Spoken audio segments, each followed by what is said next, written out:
who's going to be presenting. Rusty is the energy manager for the Rankin County School District, and he's certainly a leader in this space in terms of making schools more efficient in Mississippi. If I'm not mistaken, he probably has the most Energy Star schools of any school district in the state of Mississippi, and possibly in the tri-state area. There you go. So, and when we talk about being an Energy Star school, that's what some of what Rusty is going to talk about, what it does take to get to an Energy Star school status. So Rusty is a certified energy manager, and he's been doing this, excuse me, for quite some time. Excuse me, sorry about that. Last fall, he was recognized with the Sustainable Energy Visionary Leader Award by the Mississippi Biomass and Renewable Energy Council. So we're really excited to have Rusty come here today and talk about how to save energy in schools, which that money goes directly for lots of other things at schools, such as teacher salaries. So it's a great service to the state of Mississippi, not just the Rankin County. Thank you.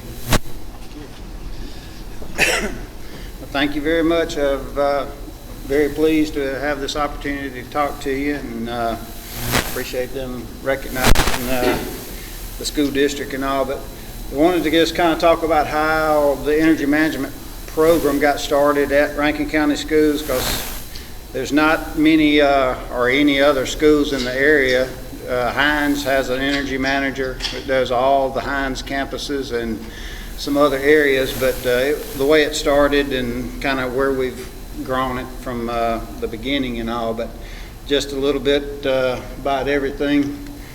I guess, yeah, just how it all started and everything. We'll get to it pretty quick. Like we are, basically Rankin County Schools is, we have 28 campuses or 28 schools, which means we've got a little over 19,000 students this year, which makes us square footage, a little over 2 million square foot, anywhere from 33,000 small elementary school to the bigger high schools. We are the third largest district in the state. Being DeSoto County up top of the school state is the largest, Hines is second, we are the third largest in the state. How we got started, basically one of the assistant superintendents and another county office worker went to a Mississippi Development Authority meeting, Energy 101, back in '05, I believe. They went kind of similar to this. The guy was talking about it.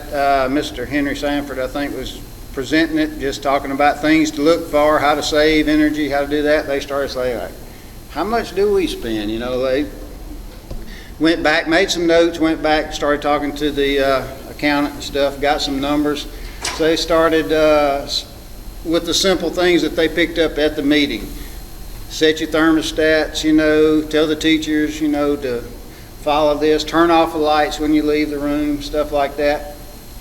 Saw it was kind of, after they looked at the numbers, saw it was a very, could be a very large impact. So they hired an energy consultant to come in, do it part-time, and he set it up, he got it started and drew up an energy policy that the board presented to the board. The board did approve it, went through some things, so that actually very important to have everybody from the top down to buy into it, because you need their backing when you get started. So they started like that. He got them the policy adopted, and then he drew up a little inspection report. He'd walk around the schools, of course, pop in unannounced and stuff, but kind of see how they were doing, how they were operating, stuff like that, and if they were doing some stuff he had recommended. So he was going through, and then kind of did a monthly report, just paper and pen, and some started tracking some bills and stuff, but kind of got to where we'd do a monthly report to the board and then to the principals, administrators, and let them know kind of what things they've implemented, how it got started, the best way to keep rolling with it, and things that they could keep looking at. And then a year-end report, as we've grown, we've gotten a little better at that kind of stuff. But after what he did, the first thing, he had to get them to accumulate a history. So you start your base year, get a year's worth of data. Started with electricity, they did that first, got it going, and then after I came on board about a year, he was only there about a year, and they decided it was doing so well, they we're looking for somebody to take it on full time, because he was just kind of going to get it implemented, get it started. So I came on about a year into it, and have kind of trained under him for a little while, and then we've moved on with it since then. So about 06, 07 is when it really started, but they were doing just electricity tracking in the beginning. So he'd watch for the bills and see where there were spikes, and getting charged tax and stuff, which we shouldn't be paying any taxes and stuff, but do some walk-through energy audits, just make a list for every school, kind of notice things that were going on, things that were running, not shouldn't be, a lot of different things. He had a checklist he'd go through and make recommendations to each and every school. And then they went on from there. The biggest savings always comes from your HVAC, controlling that. We had schools running basically 24/7 a lot of times, because they would be had some form of energy management system when they were built, but at the time they were getting old. We still have a lot of the same schools, but the controls had those wind-up timers for overrides at night. The timers get wore out. They wouldn't click off, so they keep running. Teachers, principals, everybody, they leave. They hit the door running when the kids are gone. Things stay on running all night long, so you just don't think about it, but it just keeps going. Nights, weekends, holidays, we're out for spring break. We're out 2 weeks for Christmas. We're out, nobody's shutting stuff off.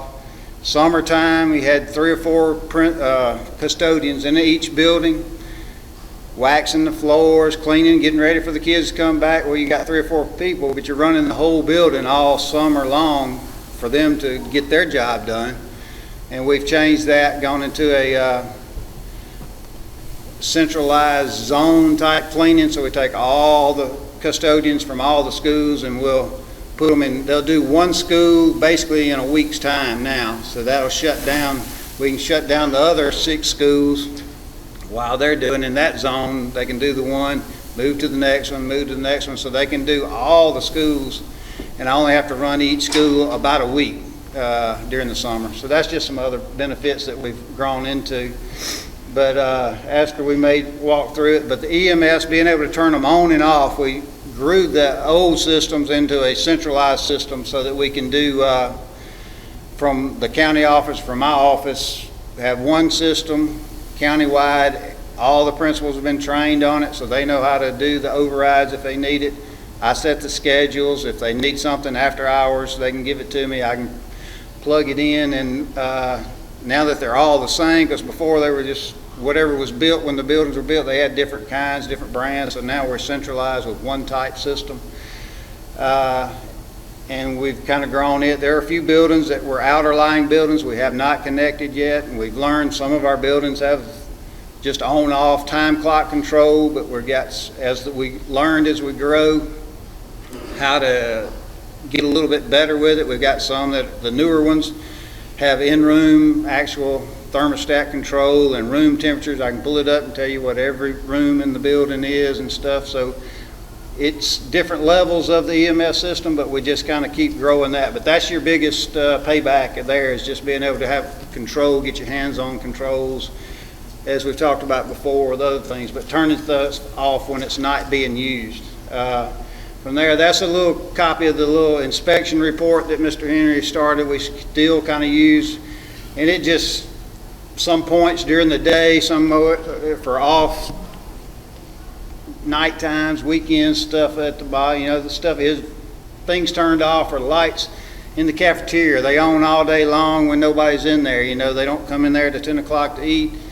A lot of times they just need to make marks, and it's the hardest part is changing habits, and everybody has habits. The teachers, you walk in a room, you got 4 switches, generally it's habit, just flip them all on. Well, a lot of times there's 2 switches. You can run half your lights for instructional, the other you turn them all on, both of them for testing and stuff like that. Just telling them, and they didn't know or didn't pay attention to it, but it just teaching them and trying to break some old habits was a big thing. But that's a list of stuff that he drew up that we just kind of walked through and checked. And he, when I started, he's like, Yeah, I drive up and they see me coming and say, "Oop, there's that energy guy, go turn the lights off." So, everybody runs around and tries to catch up before we got there. But just some of the biggest things you can do, identifying your biggest energy users is your cooling and ventilating systems. You got chillers or whatever, and then the next is your heating, or all of it tied together, your HVAC systems. You can get control of that. Then next is our lighting, which we have done a lot of trying to get a little more. Out of my 28 schools, I still have about 13 that still have T12 bulbs in them, kind of like this facility here. I need to get rid of them. We've proposed a couple of things and have done a lot of stuff, but still got room to grow and keep working that out. Office equipment running, they got laminators that use a lot of energy. A lot of times they turn them on and do a couple of sheets or something and leave it on in case somebody else comes. Try to get them where they'd schedule it so they know they do it all in the afternoons or a certain time of day. If they need to use them, they'll run them. Just big equipment like that, turning off computers and different things. But and then water leaks are getting bigger and bigger. The sewer charges and all have gone up. It's getting quite ridiculous when you find some stuff leaking. Not necessarily leaks. A lot of times you think there's leaks, but there's just toilets or urinals running nonstop and sensors and stuff not shutting off. It adds up big time. But so some of the low-cost, no-cost steps was that just adopting set points. On our policy that he adopted, we have 74 for cooling, no cooler than 74, and no hotter than 70 during the wintertime. It's hard to take a room full of people, a lot of women, a lot of men, whatever, but different ages, different everything, and make them all happy. It's quite a job, but we had to set a point, and that's what they adopted as our school policy is 74 and 70. And that just kind of tells you as we go through, and just a simple setback, 3% savings for every degree if you can hold it for 24 hours. So if you went from 72 to 68 for just 12 hours, that's a 6% savings generally. So but schedule, if you don't have anything, basically putting in your schedules for the EMS system is the best way to do it. At least have on-off. Like I said, there's 3 or 4 different levels of energy management controls you can put in the building, but and keep growing. If you don't have, we have some buildings that are not connected, so we've got programmable thermostats in there to at least get them off on nights and weekends. As we rule to lighting, some of the just low-cost, no-cost things, of course, is just turn them off when they're not in the room. That's what we talked about with the cafeterias. If they leave the room for more than 10 minutes, go into recess, coming back from recess, go into lunch, just turn them off. And they say, I'm just going to run down the room, for a minute. If generally that turns into stopping and talking, going to the lounge or something, you just go ahead and turn them off and bring them back on. They get a light meter readings to see how much you have. We had a lot of classrooms, a lot of schools that were built lately. The latter part of things have way too much light. They had T8 bulbs in them, but we were overlit for what the IES standard is. We have 50 foot candles in the classroom is what's recommended, and 20 in the hallways. So we could go around and take some bulbs out and still have de-lamp, as we say, to save energy, but have exterior lights. Sometimes you ride around, you see some pole lights and stuff on, you got timers, or you got photo cells that's bad. Power goes off and then it comes back on where you're 6 hours off or whatever, and you got stuff burning during the day and then it's not burning at night when you need it for security. But just watching things like that and bringing them aware, making them more aware of things to watch during the day, because a lot of them, that's not on their plan of even recognizing stuff. But incandescent bulbs used in custodial closets, electrical supply rooms, electrical lanes, things like that is a lot better, as we've been heard earlier today. A lot better lighting out there, saves you a lot of energy. Now going to LEDs, the compact fluorescents were great when they came out, but just trying to almost bypass them and go into LED now.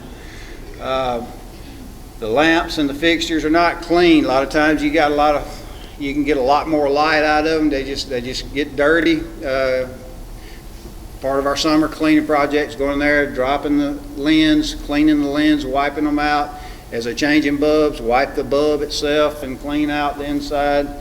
You get a lot more light out of it. While we're delamping, taking them out, that gives you a lot more light on the surface area, the desktops.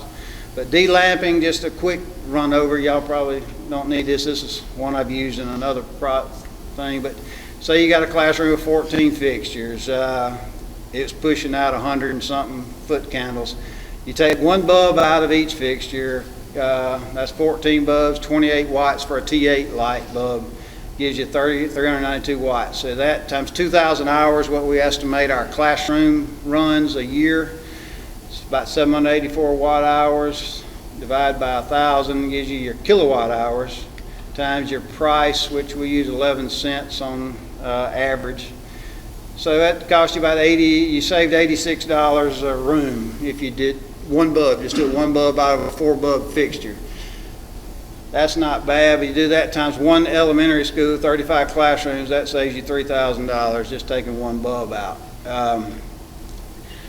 Same thing with the little compact fluorescents, changing from a 60 watt incandescent bulb. You got, say you go home, you got an outside porch light, turn it on at 7, turn it off at 6, burns about 11 hours. Do the same kind of math.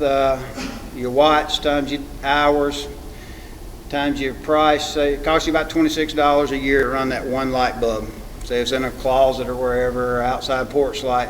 If you took the same fixture and did it with a compact fluorescent, same light output, everything, 13 watts, it only cost you $5.74.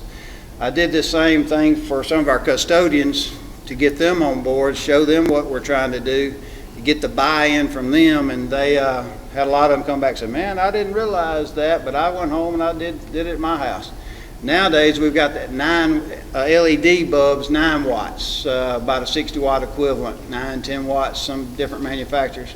So you can do it for $3.98 for the same time frame. So if you look at that, all 3 of them price-wise there, so you could save $22 just for every bulb that you change. Just that easy, just screwing it in. That's the IES light standards that we use, kind of where we adopted for classrooms. You can see in the middle, like 50 to 75. That's the very minimum is 50. We shoot for the 60, 75 range. But we did try to get the kids involved because it's a learning experience. They're our future and everything else. So we did, the MDA used to have, this is a little back history, like say how we got it started. They had an energy patrol, which they rolled out. We did our 3rd and 5th grade class schools. They got the kids involved. They would go around, walk through the schools, make a list of what they saw was wrong. And we had parents and stuff call in the office, say, I don't know what y'all telling my kids, but got up, went to the bathroom, come back, my lights are off in my room. So I don't know what you're doing, but so that, I mean, and that, like I said, that's part of our education, part of trying to get them involved. It really was a good program. That has gone away now, but we still try to do some of that. We did start a slogan contest to get an idea of what we could do. We offered some awards for that same Energy Patrol, or same age groups, 3rd to 5th grade. Came up with a slogan. The girl was from Oakdale Elementary. She's probably graduated or getting close to graduating. Come up with a slogan, just said, contribute to everyone's future by turning off electricity. And we made some plaques to go over our light switches. This is, again, just reminders. We stuck these over every light switch, and her slogan got to be in every school in the Rankin County School District. Use the same slogan on one that goes over our thermostats that gives the set points, so the teachers can't say, I forgot what it's supposed to be. It's written on here. So they can, we put them out, put them on the board, but we got the kids involved. They made posters and all that and submitted them, so we picked the slogan contest. TVA used to have what they call the Energized Guys, was a live play, had 3 or 4 people involved. They'd come out and did it, and the elementary kids loved it. That showed them how to save energy and turn things off, turn off your water when you're brushing your teeth, and it was a very interesting play. The MDA division, they came out and did a presentation similar to this to all our cafeterias workers before school started one year, just to tell them, reiterate how much can be saved just by turning things off, not using it, running your blowers, your vent fans and stuff when they're not needed. We were the first Renewable Energy Star Solar Fair Day. Was cool because the kids had learned all year long. At the end of the year, they taught the other kids in the whole school, Northwest Rankin Middle School, how to build a solar race car. I have a little solar panel with wheels on it, how it would run, how to parallel wire and make fans run. They took a jam box radio, took the battery compartment out of it, hooked it up to a solar panel, small solar panel, and they could play. I mean, it's like, this is shortly after Katrina when a lot of this was going on, early on, so learning you didn't have to have power, you didn't have electricity, you were off, you could power stuff. The kids were actually teaching the kids. That was a pretty cool thing. We did that 3 or 4 years in a row. That was the application for the energy patrol that MDA had started. Some of the savings, again, the best way to save energy is just don't turn it on. If you don't need it, don't turn it on. That's what we try to teach the administrators and all. Turn off everything that's not needed, like say your copiers, your printers, your refrigerators, everything that's in the classrooms. If you don't need it, don't turn it on.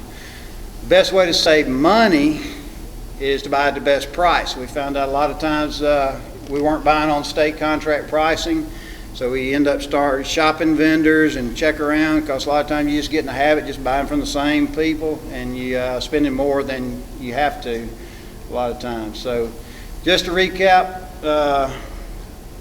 we started ours was you got to figure out what you want to do, set some goals. What are you trying to accomplish? What are you going to do? Who's going to do it? You've got to kind of come up with somebody that will take charge, has it at heart. Same way when we were talking to some of the teachers at some of the schools trying to find out who would push it. There are certain ones that have a better drive for that kind of thing. Find somebody that will take charge. Got to have the approval of the superintendent or administrators in our platform. Anywhere else, you need the higher ups to buy into it and let them understand how much you can actually accomplish with this. And it's an ongoing thing. It ain't something you can do and just set it and forget about it, because it continues on. They'll go back to the old habits and change, and controllers will get out of whack sometimes. But establish the committees if you need to, if you're big enough, different teams to implement the program and get them going. Convenience. You need to convince all like I said, the maintenance crews and the custodians, let them see some of what we just talked about, like the lamps, how easy it is to save. Get them involved, because they're the ones, and if I got a problem, I go to a school, I'm looking up the custodians, because he's going to show me where the mechanical rooms, the breaker rooms, he knows where the water valves are and all this stuff. Principals, they run in the school, they don't know, but you got to go, you get them involved, and they're the backbone a lot of it. So you got to get their buy-in too. But tell the employees about what you anticipate savings, kind of show them with signage like these plaques and stuff as we go around, just to reiterate every day they're walking out, they see the sign, just tell them, have a policy of kind of what you want to do. But develop a utility monitoring system. If you can't track it, you don't know what you're spending. So you got to have some way of tracking all your utilities so that you can give them the reports and stuff. Now, we started out with an Excel spreadsheet. We have since got a software program that you can plug it in and it'll calculate it all for you and everything. Now, the Energy Star website actually has the portfolio manager that does a really good job. It's free. You can plug in all your stuff, but keeping up with your utility bills, water, gas, electric, everything kind of adds up. But set your goals. If you want to save 15% by 2 or 3 years, 15, 10, 15, 20, have some goals that's achievable, but keep moving and pushing forward with it. But just real quick, I know time's running short, but some of our projects we started with in the past was Pelahatchie High School gym. We had 500 watt incandescent bulbs out over the floor and the bleachers everywhere. We went to we had retrofit, one of the elementary schools had T12s. We did get that one changed out to T8s back in 07 or 08. Brandon Elementary, again, we just changed them out, some of the classrooms. Added the EMS system to control more points. As we've learned, like I say, we've gone, some of them just have off on, some of them have more in-depth controls and stuff, and we keep adding to that as we go. We did have, or do have still, first grid-tied solar array, something else we used to teach the kids a little bit about that we were talking about earlier. It was the very first one in the state that was grid-tied. Partial works with TVA's green switch program out of Central Electric. We get a good off of that. Our summer cleaning program I spoke on a while ago helps teach the custodians a little more about, we get a more, everybody's doing their own thing at the school, different wax. We save on waxes now, we save on the chemicals we clean with and all, because instead of each and every school doing their own thing, they're all in a group. They learn from each other the best way to put the wax down, the best way to clean the floors and stuff, and then we use the same amount of coat, 5 coats here and so many clear, so we ended up saving more on our chemicals and everything just by getting it all together. Night inspections, that's another big thing I started a while back. The computer tells me all the building's off, it's not running. You go out and you walk through, a lot of times you'll find that there's fan motors running or system's been jumped out for whatever reason. The part went bad, they hooked it up and got it going to satisfy everybody, but without going through, and then you come back, put the work order in. But we tied in some other stuff to that with computers and stuff. I'd go around at night and leave me a little "you're busted" thing on the teacher's thing, lights on, computers on, thermostat's too high, and stuff like that. But then we had some, said thanks for being energy efficient. We'd stick them on computers, but that has kind of come to a stop. I think I made somebody mad, and they said I can't do that anymore. So, but this is some pictures of the high school. Pelahatchie, like I said before, we had 500 watts in every fixture. After the fact, we had 234 watts over the floor, but only 109 watts over the bleachers. Those are T5, the little bitty bitty bulbs, high output fixtures there. That was done quite a few years ago. But again, this is just part of the solar array. We were the very first one. I got too many slides going, but it's a 16 panel system, and as we went through the first year of production, he predicted we would save produce about 3,000, a little over 3,000 kilowatt hours. We actually over projected what he did, what he projected. We did 4,200 first year. That's where his report came in to tell us about what we thought we would save, and some of the offsets of carbon and stuff like that we have done. But teachers got involved. We sent 3 of them to school to learn how to teach it and all, but it went through a lot of trying to figure out where to put it, how to put it on the school, what teachers to see in and all that stuff. This is another slideshow. That's him trying to put it up. That's about the size of it. We put it on top of a portable building at the school. It's kind of hidden just for, we wasn't sure about vandalism and stuff like that, but that's the same size panels and all that we put on there. And that was all kind of when we got started. So it was all kind of rolling and going and doing some of the, like Mr. Samesh, just some of the other first we've done. We were the first and only ones in the state to ever have a K-12 building that was Energy Star. We, as of 2013, we had 21 of our 28 schools that are certified, with some of those being attendance centers, which means they are elementary and high school together. So if you break them apart, that gives me 24 of my 28. Now, it's 2 or 3 I got to work on, but as of this year, 2015, I only had 19. So, like I say, you got to reapply every year.